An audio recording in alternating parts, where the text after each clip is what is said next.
Friends, welcome to Kavitha சமையலறை. இன்னைக்கு நம்ம பார்க்க போகிற ஸ்பெஷல் ரெசிபி சுவையான மீன் வறுவல். நான்வெஜ் பிரியர்கள் விரும்பி சாப்பிடக்கூடிய மீன் வறுவல். எப்பவும் ஒரே மாதிரி செய்யாமல் ஒரு சின்ன சின்ன டிஃப்ரென்ஸோடு செய்யும்போது ரொம்ப நல்லா இருக்குங்க. நான் இங்கே நல்ல ஸ்பெஷலான ஹைதராபாத் ஸ்டைல் மசாலா சேர்த்து இந்த மீன் வறுவல் செய்கிறேன். ரொம்ப நல்லாயிருக்கும். நீங்களும் மிஸ் பண்ணாமல் ட்ரை பண்ணி பாருங்கள். அப்புறம் மீன் வறுவல் செய்யும்போது நம்ம அந்த மீன் மேலே மசாலாலாம் போட்டு ஊற வச்சு அதை பொரிச்சு எடுக்கும்போது அந்த மசாலா எண்ணெயில் உதிர்ந்து போகாமல் அருமையாக நம்ம பொரிச்செடுக்கணும். ஸோ அதுக்கு ஒரு சின்ன சின்ன டிப்ஸ் ஆட் பண்ணியிருக்கிறேங்க. அதுவும் நீங்கள் ஃபாலோ பண்ணி ட்ரை பண்ணி பாருங்கள். ஒரு பர்ஃபெக்டான ஃபிஷ் ஃப்ரையை நீங்கள் டேஸ்ட் பண்ணுவீங்க. வாங்க ரெசிபி எப்படின்னு பார்க்கலாம். இது ரொம்ப ஒரு சிம்பிளான ரெசிபி தாங்க. ஈஸியாக செஞ்சலாம், ரொம்ப டேஸ்ட்டாகவும் இருக்கும். இப்போ இங்கே மீன் வறுவல் செய்கிறதுக்கு மீன் துண்டுகளை நல்லா கழுவி சுத்தப்படுத்தி வச்சாச்சு.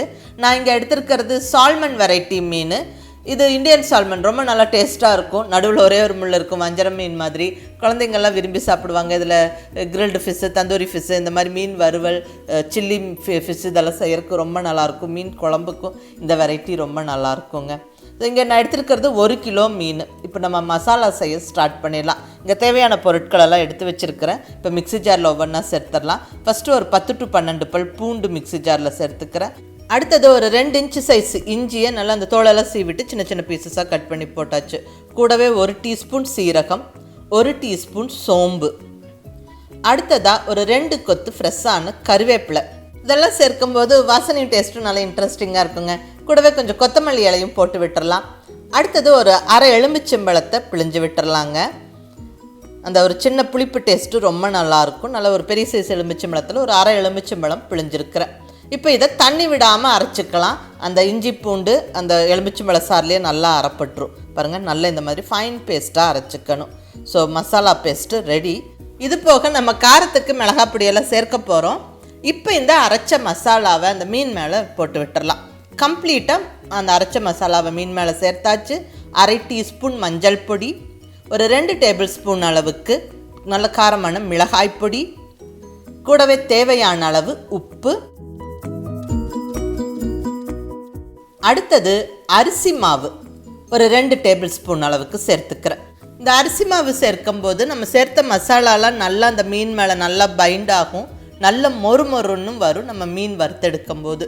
அரிசி மாவுக்கு பதிலாக கார்ன்ஃப்ளவர் மாவும் சேர்க்கலாங்க. 2 டேபிள் ஸ்பூன் கார்ன்ஃப்ளவர் மாவு. பட் அரிசி மாவு காமனாக எல்லார் வீட்லேயுமே இருக்கும். அரிசி மாவு சேர்க்கும்போது நல்லாவே மொறுன்னு இருக்கும். அந்த மசாலாவும் நல்ல மீன் மேலே கோட் ஆகும். நீங்கள் அதை ட்ரை பண்ணி பாருங்கள்.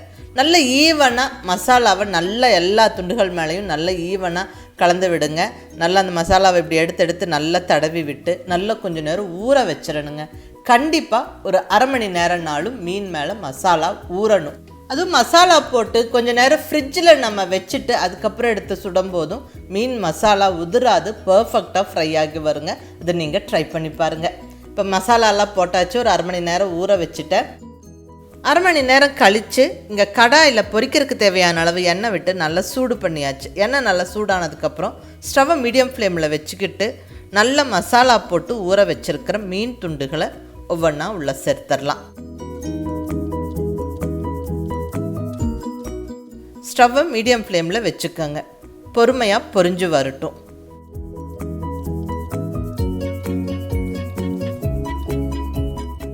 இப்போ மெதுவாக திருப்பி போடுவோம். மசாலா நல்லா பிடிச்சிருக்கு.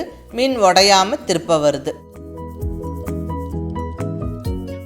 இனி அந்த சைடும் நல்லா ஒரு 2-3 நிமிஷத்துக்கு மேலே நல்லா ஃப்ரை ஆக விட்டுட்டு அதுக்கப்புறம் நம்ம ஆயிலேருந்து எடுக்கணும்.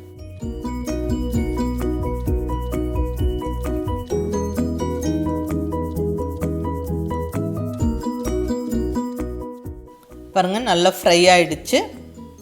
இப்போ நம்ம ஆயிலேருந்து வெளியே எடுத்துடலாம். நல்லா எண்ணெய் வடித்து எடுத்து தட்டில் போட்டுருங்க.